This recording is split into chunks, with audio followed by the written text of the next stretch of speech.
لمحات من كلمة مع إسلام مكرم. مساء الخير. النهاردة هنتكلم عن عادات الزواج في كيميت. اوعى تفكر تروح تخطب هميس. العروسة زمان هي اللي كانت بتخطب العريس مش العكس.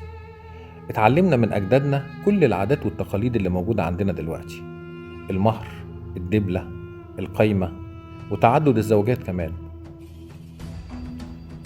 سن العريس كان لا يقل عن 15 سنة. عندما يحب يسمي حبيبته أختي دلالة على عفة مشاعره، وعندما يرغب في الزواج منها يقدم لها خاتم الزواج على شكل دبلة، نفس الدبلة اللي عندنا الآن. وكان يسمى خاتم البعث لأنه عبارة عن حلقة لا تنتهي وترمز للارتباط الأبدي بين الزوجين. العريس بيدفع المهر، وكان يسمى شبن سحمت بمعنى مهر العذراء، وهو عبارة عن قطعة ذهبية أو فضية، فلم تكن النقود معروفة في ذلك الوقت. يوقع على قائمة المنقولات، وكانت تسمى نيكتون سحمت. وبعد الزواج يلتزم الزوج برعاية زوجته وأبنائه والإنفاق عليهم، وكان له الحق في تعدد الزوجات، بس ده ما كانش منتشر قوي. بالنسبة للعروسة لا يقل سنها عن 12 سنة، هي التي تخطب حبيبها وليس العكس. تضع دبلة الخطوبة في يدها اليمنى وتنقلها ليدها اليسرى عند إتمام الزواج.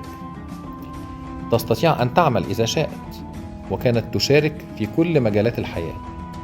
رغم ذلك ما كانتش بتهمل في نفسها أبدا، كانت تتمتع بأنوثة طاغية، تغمر زوجها حبا وحنانا، تشع نورا وتفوح عطرا، دائمة الاهتمام بجمالها وأناقتها. تعتني بجسمها عناية خاصة جدا، تدهنه بزيت البابونج للحفاظ على نعومة ملمسه، وتعطر جسمها بزهور اللوتس. وكان لها حق طلب الطلاق إذا شاءت.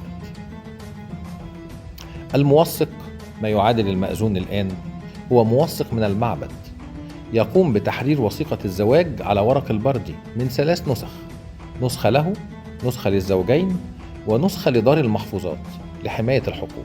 كان في شهود أيضا، أحيانا يصل عددهم إلى 20 شاهدا.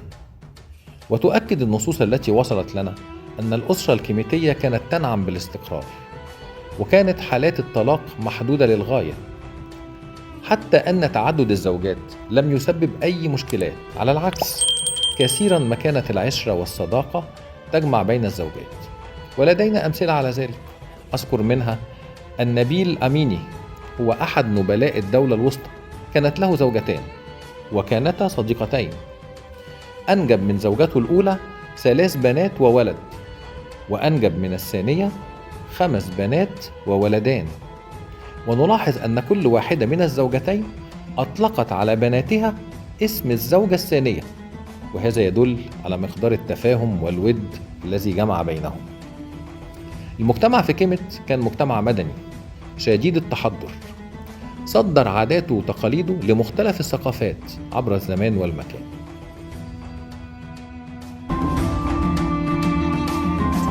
اعمل متابعة ولايك وشير، واعمل انفايت لكل أصحابك. كلمة أصل كل شيء.